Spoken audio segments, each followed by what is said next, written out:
Pokémon. Yes, for a vast majority of people that only have a passing interest in Pokémon and don't have time to have vehemently heated arguments about video games made for children, it's a franchise from your childhood that's continued along perfectly fine. But if you're even remotely attuned to the Pokémon discourse, the grumblings have only been getting louder these past few years, as many fans have grown to be disappointed with Game Freak's recent output, gradually becoming more disillusioned with what being a fan of this series means. Talk to any Pokémon fan and they'll likely tell you in excruciating detail all the issues they have with modern Pokémon. The games have too much feature creep, the games don't keep enough features, the games have deviated too far from the original appeal, the games don't deviate enough, they lied about the National Pokédex, the graphics aren't up to date, why can't we get a game like Breath of the Wild, Game Freak's just too lazy, blah blah blah. But while everyone has their own solutions for how to fix Pokémon, most don't entirely look at the bigger picture, both as games and as a franchise, because a lot of these issues with Pokémon are more multifaceted than just developers lazy. To be upfront, this isn't going to be your usual screeching about how this is the downfall of Pokémon or Game Freak stole my wife type videos, nor will it be a staunch defense of the Pokémon company and everything it does. There is definitely a metric ton of bad faith criticism directed at this series, but it's not as if Game Freak and their parent company haven't delivered some self-inflicted wounds to cause that. So you aren't getting a cathartic takedown nor a fierce defense here. This is more an attempt to understand what factors are causing a lot of Pokémon stagnation over the years, despite its continued popularity, or as best as someone that doesn't know the exact inner workings of the game's development can. But hey, that just puts me on the same level as a majority of Pokémon YouTubers on this platform. Also, as someone who's worked in retail and customer service for over a decade, and on the internet just as long, I know some customers are always going to be irrationally angry about a product not being every single thing they think it should be. But I hope I can speak to those who want to have a broader look at this franchise's ongoing issues without screeching like a bunch of pissed off monkeys pointing at a tree. Because it's one thing to know that Pokémon has fallen into an enormous rut over the years, and it's another to take a step back to really break down the logistics that make up this IP, and how many of its smaller individual issues have slowly grown and compacted in on each other to the point it's holding everything back. But before we can really get into that though, we first need to understand the scale of the problem itself. As a simple starter, since 1996, we've had 13 mainline entries over 8 generations, 898 Pokémon, not counting the hundreds of variants like Mega Evolutions or regional forms, 826 moves with their own stats and properties, over 50 spin-off games, thousands of different Pokémon cards, over 74 sets, over 1100 episodes of the anime, 24 feature films including Detective Pikachu, and we're only just scratching the surface level here without getting into the vast world of merchandise that comes with all of that. Since the humble 8-bit beginnings of Red and Blue, the Pokémon franchise has turned into this amorphous, ever-expanding, avaricious monstrosity that absorbs anything remotely within its reach, while constantly pumping out product to be consumed on a constant schedule. Frankly, even attempting to research this was an existential experience because this franchise has existed nearly as long as I have, and there are now so many avenues of the Pokémon brand to go down once you really start digging into it. Like, did you know there are multiple ASMR videos on Pokémon's official channel that are strangely well produced?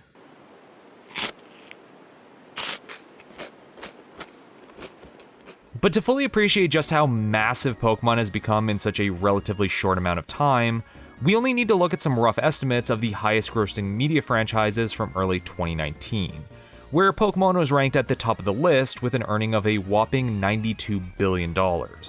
Plus, since those tallies were created, Pokémon has had multiple successful ventures, including but not limited to the recent boom with the Pokémon trading cards that resulted in Target no longer selling packs for the safety of their employees. So I'd say those gross earnings are probably much closer to 100 billion than to 90 as of right now. Worth noting, however, is these earnings are made by the brand through multiple avenues and sources, so not all profits are going to a singular company, and are likely spread across different rights holders. Not all these profits are going to Game Freak and Game Freak alone, and in fact, it's more likely they're only seeing a minuscule fraction of those returns. So why do I bring all this up?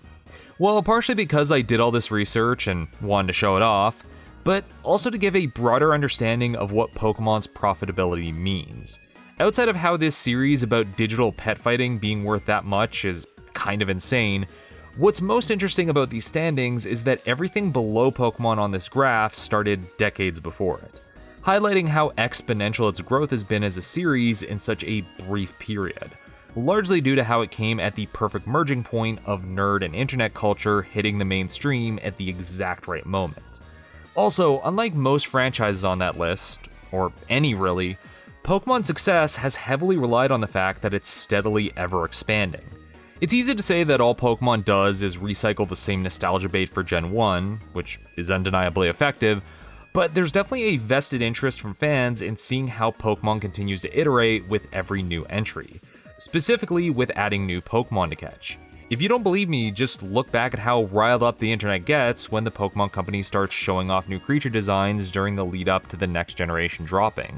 Since the late 90s, each new generation introduced an entirely new region to explore with a new cast of Pokemon to catch and new mechanics to experiment with, which has gradually made the series into a logistical nightmare that neither the Pokemon Company nor Game Freak have found a way to properly maintain.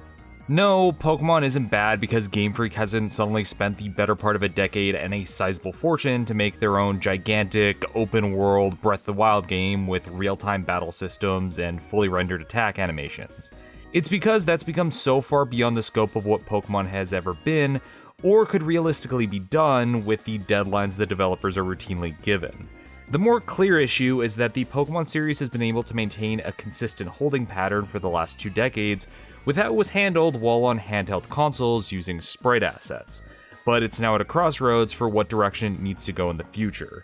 Pokemon as a franchise has been struggling to maintain its sense of scope for all this time, and it's now stuck between the Pokemon Company and Game Freak taking this step up to the level of AAA franchise that it's always been on the precipice of, but never firmly stepped into, or scale back on its approach to something that's easier to manage so that it can properly refine itself. Both directions that are simpler said than done when it comes to something like Pokemon and its extremely active fan base. For one thing, this series isn't its own league in terms of size and design. Pokemon has a formula that's incredibly easy to replicate. Just look at the sheer amount of fan games currently being put out. But the company itself has been handling and developing it for so long that not anybody can stand on the main series level in terms of reach without some serious time and funds. Many series have attempted to capture that unique Pokemon feel over the years, but nothing has firmly stood its ground when it comes to its size, and more importantly, the consistency of releases. Even Temtem, which many have touted as a Pokemon killer since it took the core formula while incorporating MMO gameplay and some general refinements that gives it a fresher feel, is still a ways from being finished after 4 years of development time and multiple early access updates to add in more content.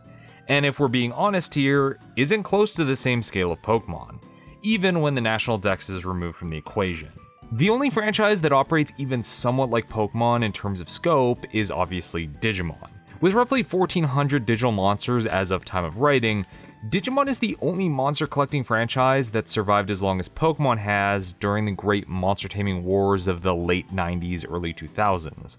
But aside from the fact that they're structured completely differently with how they're both handled, one thing that Digimon has done to manage itself is that it adds new monsters consistently through various source materials, compared to Pokemon's giant generational releases that start with new games and then spread outward to its other media. This results in there being fewer expectations for new Digimon games to include every past monster while adding in an entire roster of new ones. The most recent titles max out at 430 Digimon even after an updated version that added more content, which is still less than where Pokemon was at Gen 4 in 2011 if we're only concerned about the numbers of it. But no one's making hashtags about Digimon games not having every possible Digimon in its library because, well, there's not as many fans there, but also because it's never set that as an expectation, and they've done a decent job managing their own sense of scope so that it's manageable to whatever project they're handling, unlike some other series. For literally decades, Pokemon has built its brand around the idea that these creatures you catch are your buddies and you can carry them over into multiple journeys, and the ultimate goal being to catch them all. But as the years have crept up, that sort of design ethos has started to weigh it down just as much as it keeps it relevant. While it might seem like criticism of the franchise has gotten significantly more... what's the polite word to use here? Vocal over the years, it's not as if Sword and Shield dropped and suddenly everyone had their own hot takes to share about why this unfathomably successful company is failing. Nearly every complaint you can find against the newest games is less about developers supposedly being lazy and more reflective of long-running design decisions that were never sustainable long-term as the medium evolved, which have slowly been festering away to the frustration of longtime fans. But paradoxically, were also integral to the franchise's success over the years. Pretty much every nagging problem in some way, shape, or form, from the visual representation to the gameplay, ties back around to the sheer amount of Pokémon that are currently being juggled, which was a problem that the developers were likely aware of all the way back to the first game. Literally from the first generation, when Game Freak was still just a small group of friends with an idea, programming every Pokémon was already a struggle. Between the 6-year development cycle and the team's limited programming experience, the first Pokémon games were a trial to develop for.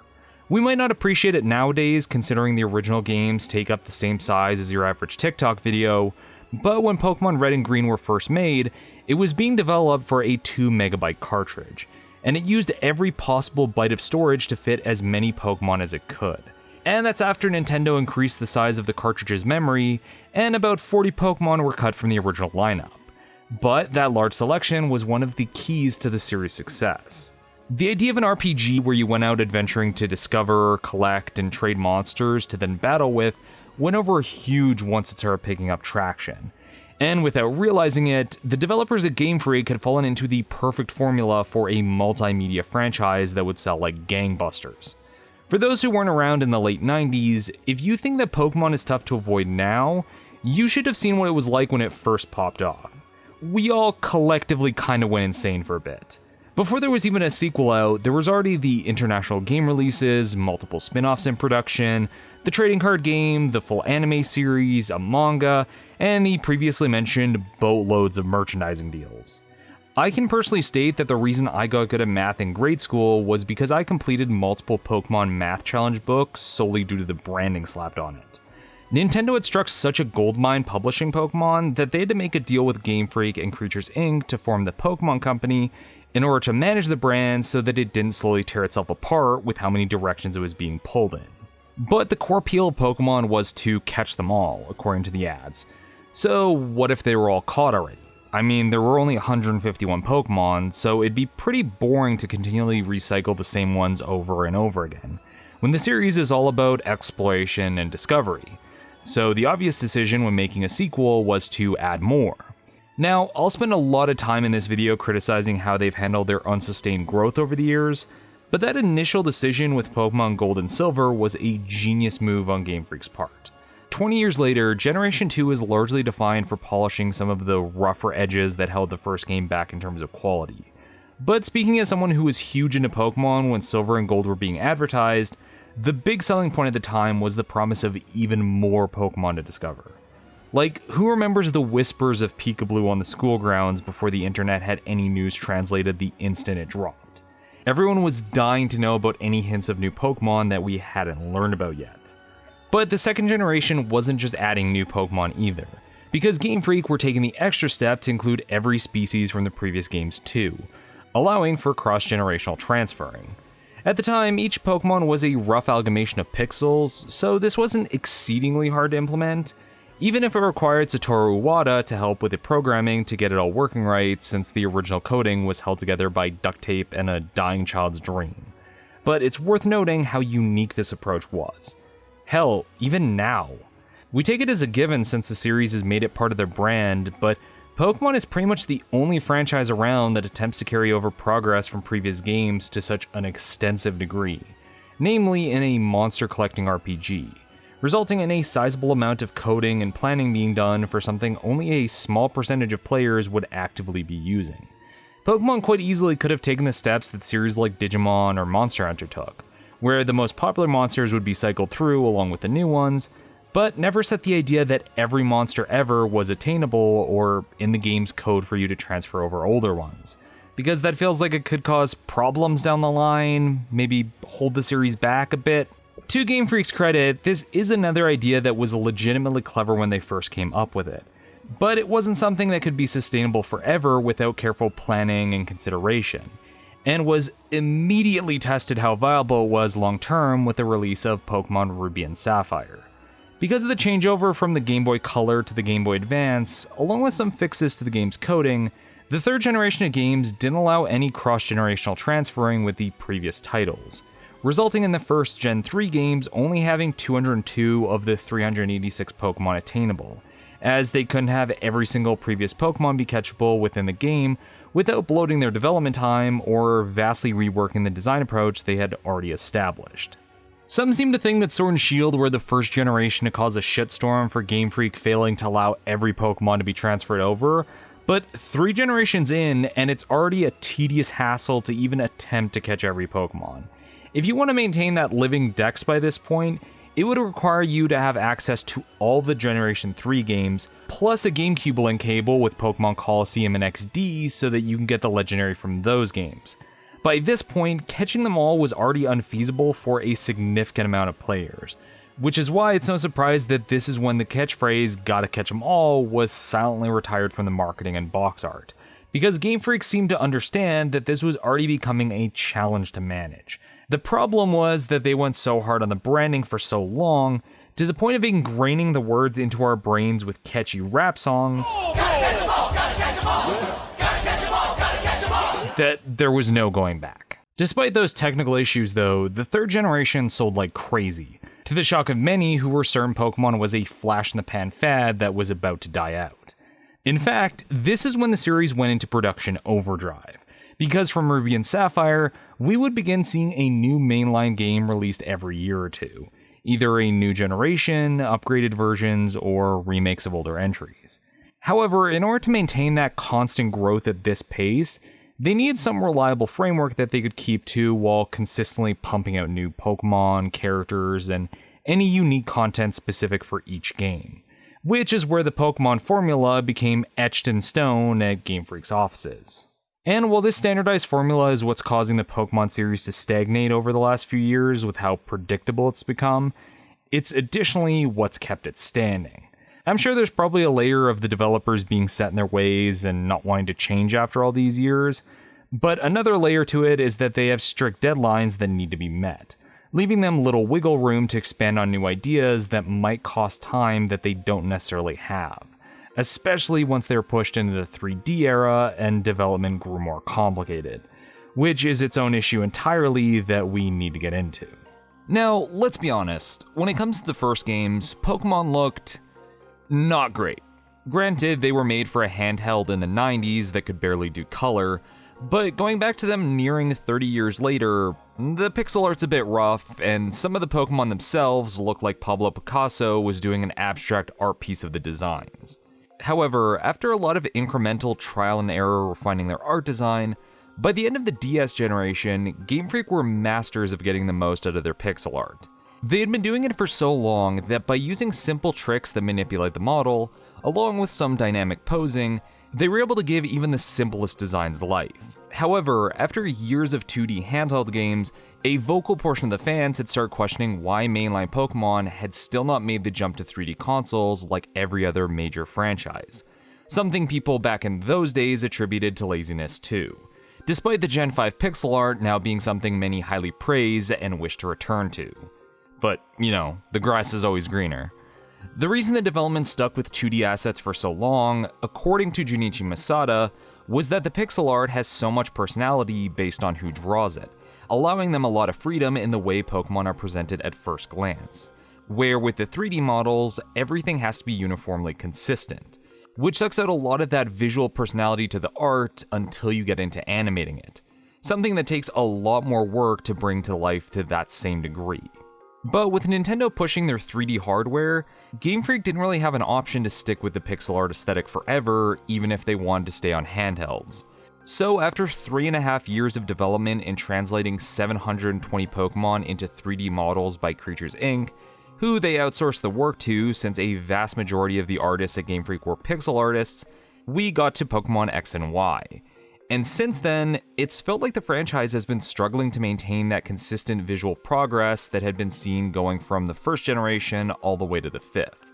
It's not as if they haven't tried to keep a visual flair to their animations and presentation, the Z moves in particular being some of the best animation on the 3DS, but those cute looping animations are a significantly bigger challenge with 3D models, especially when every Pokemon needs a bare minimum of about 6 animations for simple basic movements, attacks, reactions, etc., where the 2D sprites only relied on a couple animations for each facing, and some clever manipulation tricks to imply movement.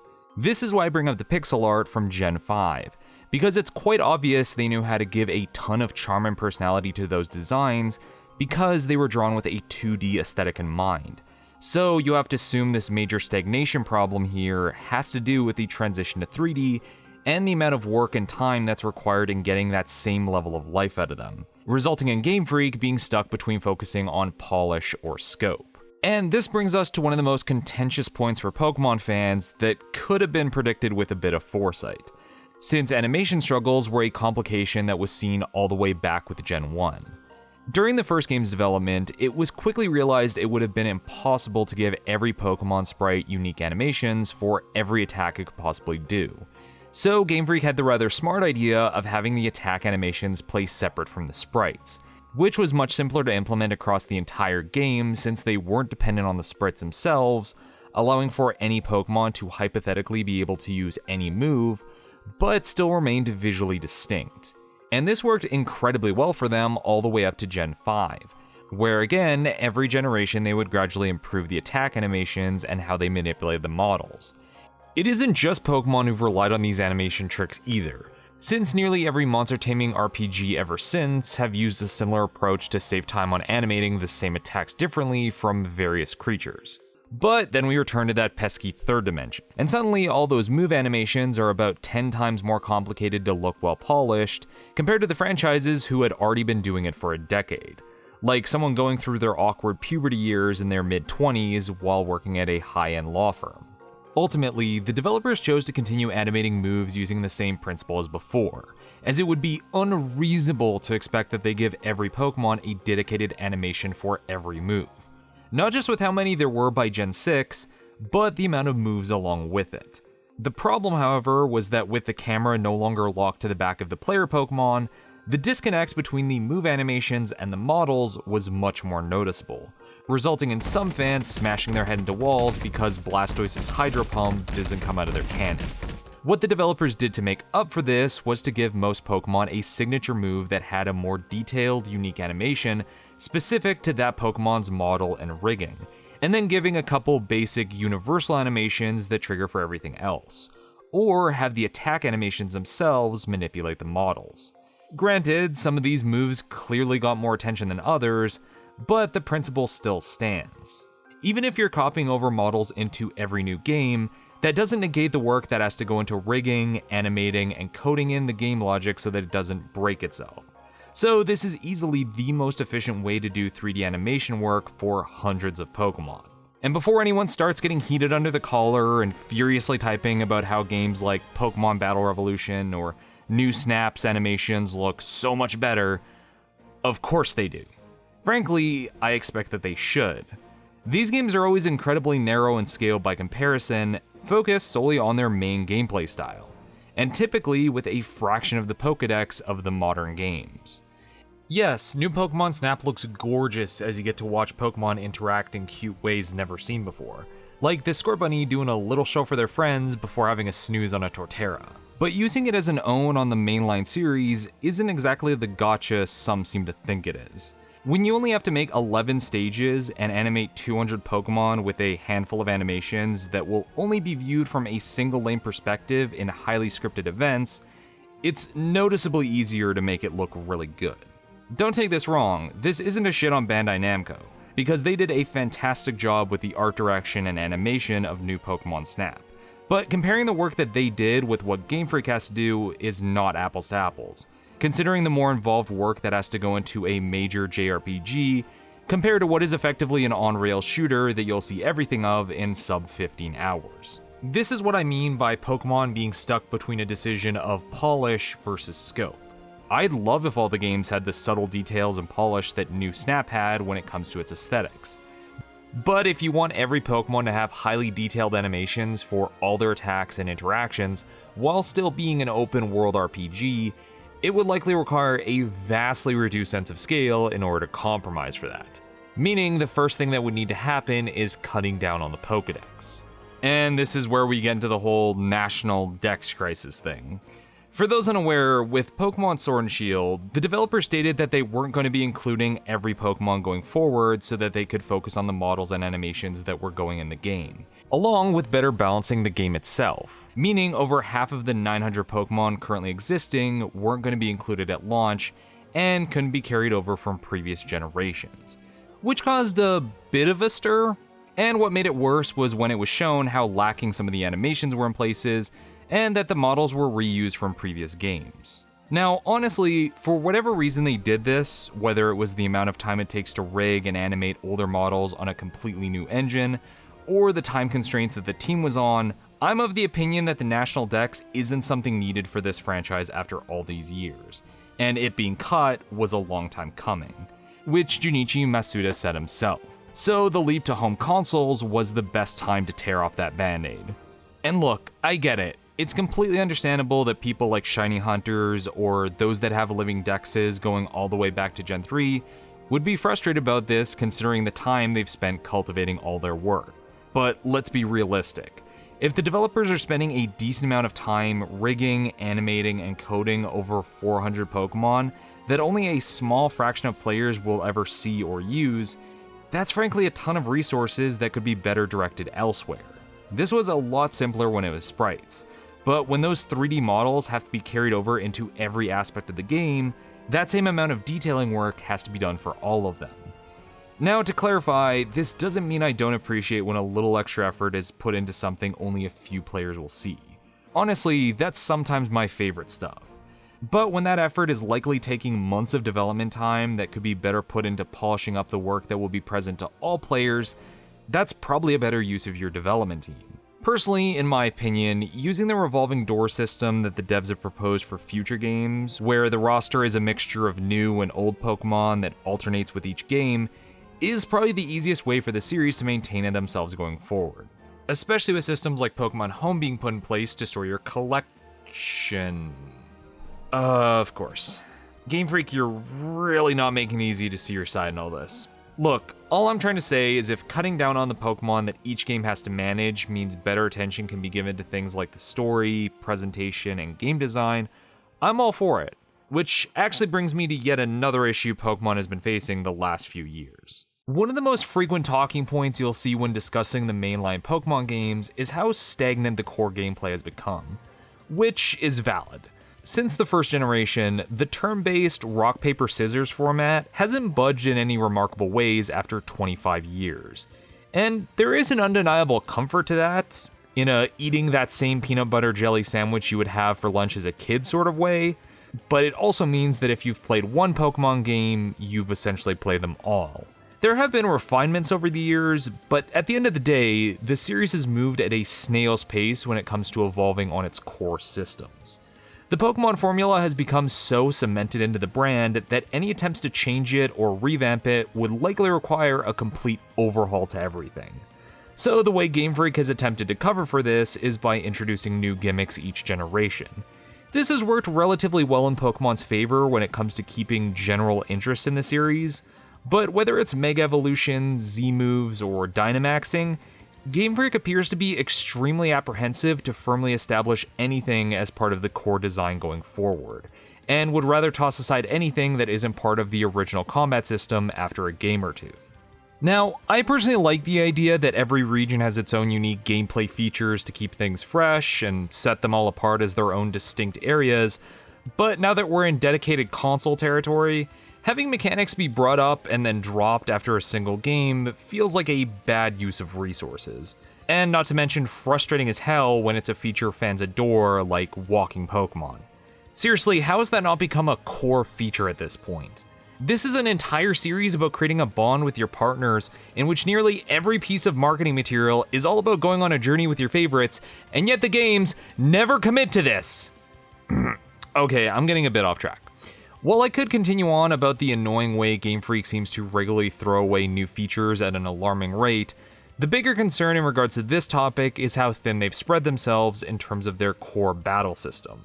Looking at the various splits in the fanbase, the developers are constantly threading the needle of indulging the existing aging fanbase while not alienating their target demographic of children and casual fans, which is admittedly not an easy balance to keep. Actually, another point I'll give in Game Freak's favor is how the core design of Pokemon's battle system is so simpler a toddler could learn it, and granted the games do treat every player like that's the case, but it's complex enough under the hood that you need a goddamn accounting degree to fully appreciate all the subtleties going on. Enough so that there's an entire competitive scene built around it that the developers are also attempting to cater to now. When it comes to JRPGs, there isn't anything remotely like this, and definitely not to the same level as Pokemon. However, this circles us back around to the original point of this video, as this layered simplicity was central to Pokemon's longevity, but it's also keeping it chained down with how it's now committed to it.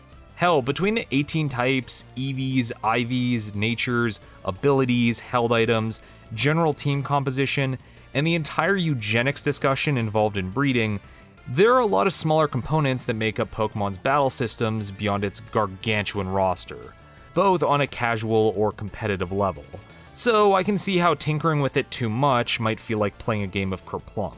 It's pretty clear that the battle designers at the studio have been spending the last few generations trying to balance this house of cards so that it doesn't completely fall apart, which is the most likely explanation for gimmicks like Mega Evolutions or Dynamaxing, as it's an add-on to the formula to spice things up without having to mess around with the core systems that fans have an attachment to and can be easily removed if needed. However, don't take that as me saying Pokemon's gameplay can be improved, as there is a laundry list of extremely simple ways they could bring new life to it that don't boil down to, "Oh, make it real-time combat," from someone who hasn't touched Pokken tournaments since launch. For starters, let Pokemon swap around movesets on the fly so that you can experiment with different builds rather than committing to one alone. Why are we still messing around with this whole forget move and it's gone shit?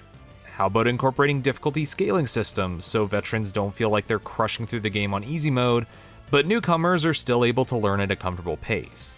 Even just having better in-game explanations for how core mechanics like EVs and IVs are handled would go a long way so that players don't have to find a back alley Smogon dealer to teach them how to get the most out of these systems. The point I'm making here, though, is that while it's completely understandable that some are exhausted of the same exact formula year after year that Pokemon battles have relied on for decades, it's a more complicated issue than one might think, leaving Game Freak stuck between a rock and a hard place on how to approach it going forward. I think it's a fact that if Game Freak reworked their gameplay at this stage beyond some generalized tweaks and quality of life improvements, it would very likely lead to rioting amongst fans. Whether it changed the way casuals approach the game who simply want their comfortable simplicity, or it screws the balance of competitive even more than it already is. Both sides of the fan base they want to keep happy, but tend to want contradictory things. Again, I don't think it's impossible to shake things up a bit, but when you're dealing with such a vast player base, you're never going to please everyone, especially when it comes to Pokemon, which is likely why the developers seem to prefer sticking with safer design choices that are tried and true that they can make gradual improvements to, rather than going for big risks that could potentially damage the brand. Frankly, I could go on forever about all of this, because even digging into this topic poetically became its own nightmare, with all the various routes you can go down when it comes to the design problems Pokemon has cultivated. None of this was meant to ignore or forgive the obvious flaws of the Pokemon series either. I'll be honest, it's frustrating seeing Pokemon languish this last decade because it has so much untapped potential left that the series is yet to explore, but it's clear that its issues aren't exactly black and white. Most of the common complaints I've seen about the series, and Game Freak specifically as the developer, are far more rooted in bigger issues than just making games is hard, itself not being an untrue statement. I'm sure another studio could come in and fix things like the glaring optimization issues the Pokemon games have, but I don't think any developer could pull a complete mainline Pokemon game out of its ass with the Gordian knot of design Game Freak and the Pokemon Company have tied themselves into over the years, where a lot of these ongoing problems are interconnected and overlapping with each other. Honestly, the simplest way to fix all of them is to scrap everything and go back to square one. Something that would never happen with a series like this. What would help these games just as much, however, is actually the same thing that could improve literally any game: more development time. Giving more time for the developers to work by pushing back the strict deadlines being set would allow the team to experiment and workshop their ideas instead of having to rush everything through production, or at the very least polish the games up a bit. Yes, the Pokémon brand is one of the most profitable IPs ever, so the company could easily toss a dump truck of money at the problem and still make millions, but even if they double their staff yet again, like they've done twice already going by reports, it's not gonna matter much. Because no matter what size of studio, attempting to pump out these games every 2 years as if they're developed in the same way as they were on the Game Boy Advance is beginning to hurt the series more and more. The sad truth, however, is that it ultimately doesn't entirely matter. It doesn't matter if the games are up to fan standards or not, or if the new Pokémon aren't as good as the older generations, or if the competitive scene of the new games aren't as strong. I'm certain most of the developers and artists who spend years working on these games genuinely do care. No one pursues low-paying creative work to be lazy and uninspired. But at the end of the day, these games are just vehicles for the Pokémon company to sell merchandise. Going back to that earlier graph showing how much Pokémon has earned as a brand, video games only make up a fraction of that almost $100 billion profit total. Like most IPs, the real big earner is in the merchandising. Even if the video games don't make up the largest chunk of Pokémon's earnings though, they are at the center of it all. Because every new mainline entry, especially a new generation, is an entire new line of cards, anime, plushies, etc. Every time a new generation comes out, that's at least 70 to 80 new Pokémon being brought to market. Even if only 10 new Pokémon become fan favorites and the rest are just mediocre garbage, that's still a huge amount of merch potential that can be sold. Mimikyu's only been out since last generation, but they couldn't be more over with the fans. Probably because it speaks to how we're all a little lonely. This is why new Pokémon games are put out at such a frequent rate. Consider again how we've had 13 mainline games, not counting upgraded versions, since the series started in the late 90s, which will be 15 as of this time next year as things are going, nearly all of which were handled by the same company. There's no franchise that has had that sort of output outside of yearly sports titles. That's because Pokemon's entire corporate infrastructure is built around consistent new game releases to maintain their bottom line across all its different revenue streams. So slowing down with the games means everything gets halted along with it. So if change is going to happen, it would likely require an entire corporate restructure and not just the games themselves. That's why when we see changes with the Pokemon brand, it's always been in these smaller increments, rather than sweeping overhauls. Longtime fans might have their gripes with them, but you can see the gradual attempts to mix things up with the last 2 generations, with the Island Challenge format to Sun and Moon, and the Wild area of Sword and Shield, because it's the safest way to handle it with the time constraints they're under and the expectations over them. When developers don't have much time to test new ideas, it's hard to expect them to make daring design decisions. And I know this all sounds very defeatist. Oh, this franchise I love is yet another victim of capitalism! But it's not entirely that. I do actually have hopes for the Sinnoh games that got recently announced, especially for whatever Legends Arceus is going to be. Hell, I enjoyed Sword and Shield despite some of its flaws. This is more about critically looking at what Pokemon's success means for it as an ongoing franchise, video games or otherwise, and coming to a better understanding of how that influences the product and those that make it. I think it's gotten very easy to be upset with Game Freak for making a mediocre game that wasn't everything you wanted, and as a consumer you have every right to be frustrated, but when you realize the overwhelming pressure they're put under, both by their fans, their corporate overlords, and yes, their poor planning, you sort of feel bad for them. But in spite of its issues, I think what's most amazing about Pokemon is how it still remains culturally relevant to this day. Many expected Pokemon would burn out hard after the turn of the millennia, but the promise of a new game still reignites millions of fans' passions every time. It's not just the mainline games either. Working on this video made me really appreciate just how far Pokemon's reach has become. From fan animations to fan games, Pokemon has become so ever-expansive that it'll be years before we can fully appreciate the cultural impact it's had with how much it's spread across the internet. Frankly, there's not many franchises that have been as reliable with their output as Pokémon across so many mediums, while balancing an entire online cottage industry along with it. So, while frustrations have been raised regarding the series, it's clear a lot of it comes from a deep place of love held by many. And I think it's still going to be a long ways off before people ever truly stop loving it. Anyways, thanks for watching. This was originally going to be a short opinion piece that sorta spiraled out of control on me, so I appreciate anyone for making it all the way through. Thanks also to the channels Nintendo Unity and Mixily, who were a huge source for animations for the Pokemon games I couldn't get proper footage of without spending weeks on emulators. Links to their channels are in the description. And a special shout out to my patrons who help to support these ramblings I call videos. If you want to help financially back my crippling caffeine addiction too, you can find me over on Patreon. Alright, I'm gonna go pass out now. Y'all have a good one, and I'll see you next time.